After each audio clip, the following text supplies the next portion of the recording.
Si San Jose may pusong laging handa upang sumunod sa kalooban ng Diyos.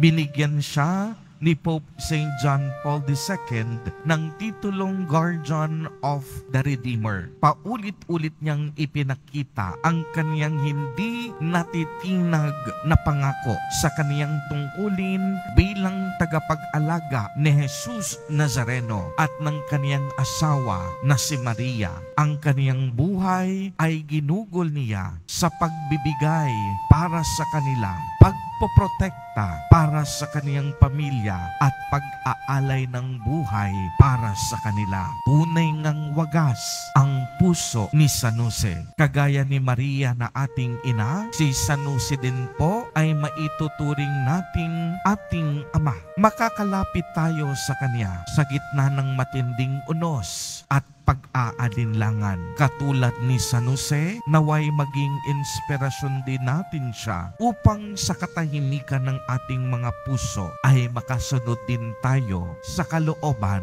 ng ating Diyos Ama.